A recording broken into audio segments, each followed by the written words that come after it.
What is going on, guys? Welcome back to Hippo Supercoach, and today we're going to be looking at the Collingwood versus Richmond practice match. So it's nice to finally be back on fan footy and actually see the stats again. So we're going to go through Collingwood first. If you are new to the channel, don't forget to drop a like, hit that subscribe button. It would be much appreciated, and it would also be much appreciated if I could close this ad. All right, Patrick Lipinski. So he took the absolute mick. 126 Supercoach. What has he had? 23 touches, 8 marks, 2 tackles, 2 goals, 1. I think, not going to be player for me, but great game from him. To go 111 off just the 22 touches. Pretty good game from him. 1 goal, 3 free kicks, 4, 9 clearances. So if you do want to pod into Goey, I don't hate it. The only thing that I'm not sure about is you'll obviously have to cop that early buy with Dacos if you are thinking about Dacos.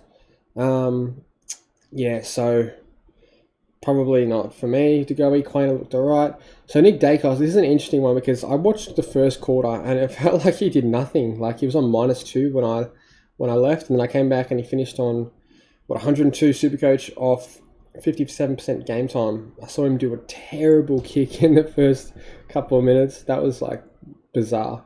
But, so Nick Dacos, I think he probably just cruised, 57% time on ground and still went 102. The Supercoach to Dream Team ratio is really, really good. 102 Supercoach means he was pretty effective with the ball, damaging touches, 3 tackles. I still don't think, I think with Dacos, I almost think his role's better at halfback when he can get all those cheapies. I don't think he's going to be quite as good in the mid. Like I said in my previous video, that I think he's going to go 120 plus, but I think it's going to be more like a 115, which is still obviously top 6 defender and whatnot. I just don't think he'll be as good in the stoppages as he is coming off the back line. But I could be wrong. So either way, I'm going to start him. It would take a miracle not to pick him at this point, but he will have more goal opportunities, I guess, playing in that midfield. That's pretty much it for Collingwood. Markov looked really good early. I think he must have faded out late. 82 Supercoach, 82 Fantasy. Lockie Schultz looked pretty good. So Finn McRae, 36% game time, only 29. Don't know if he's going to be able to crack into the main team, so we might actually have to reconsider that. I'm going to talk about my team in a second. I currently have Finn McRae, but I might get rid of him. And then this is the thing, who do we put in? Go Sam Darcy. I don't even know what his job security's like. McGuinness, see, like Reef McGuinness as well. 15 off 36%. It's not great. So these kids, they're all sub risks at the end of the day, which is really friggin' annoying. Darcy Wilson, I don't mind having on my field. Then the issue is, who the hell can I have to come onto? We might have to drop like LDU to Crouch. Let's just have a look real quick. This is like on the fly trading. LDU to Crouch, and that lets us grab like a Harms or Jordan. I think for now we'll grab Jordan. So that's how my team's looking. I know we've got an internal server error. That seems to be updated fine.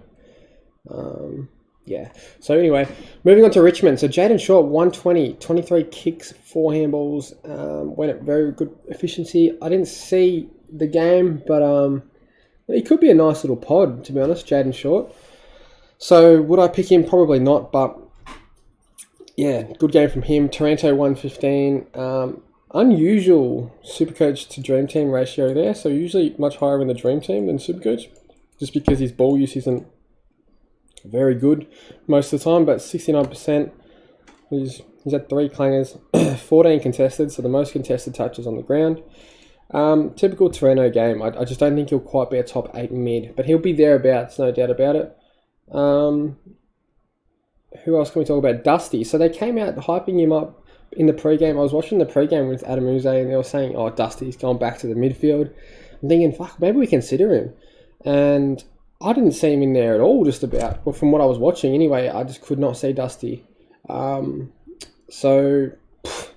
62 off 71% game time. It's a no from me. 2 behinds. Look good in spurts, but no thank you. Josh Gibcus. He's had 29 fantasy, but 62 Supercoach. 81% time on ground. So, I reckon 62 might be his ceiling. 8 touches.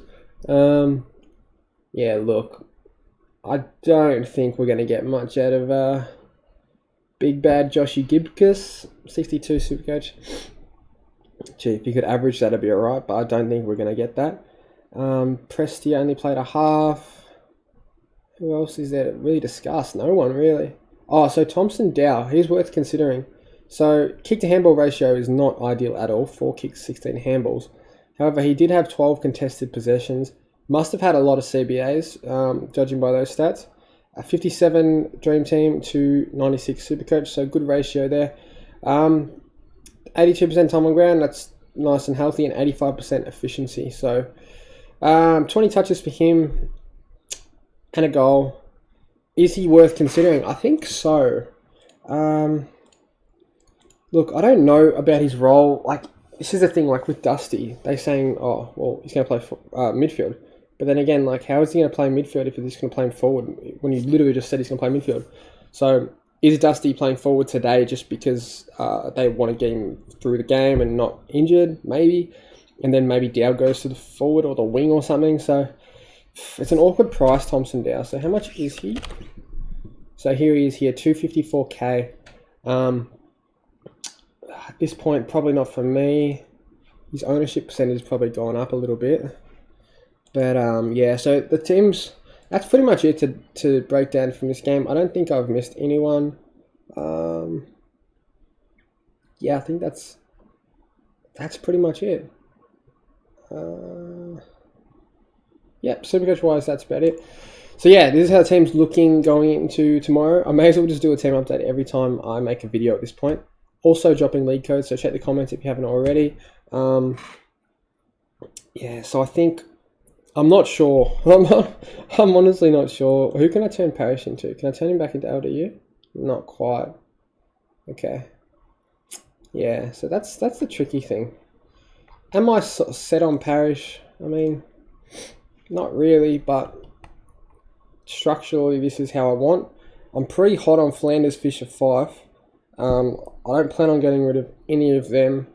I don't think I'll fade Harley Reid just because he is a gun at the end of the day. Like, form and talent will rise to the top. But, yeah, structurally, I like this. Do I like having Pink on the field? Not really. I think Pink will become Caulfield, but then again, Caulfield's job security is a bit iffy. But from what we heard, apparently he actually played quite well in the first pracky. So, I don't know.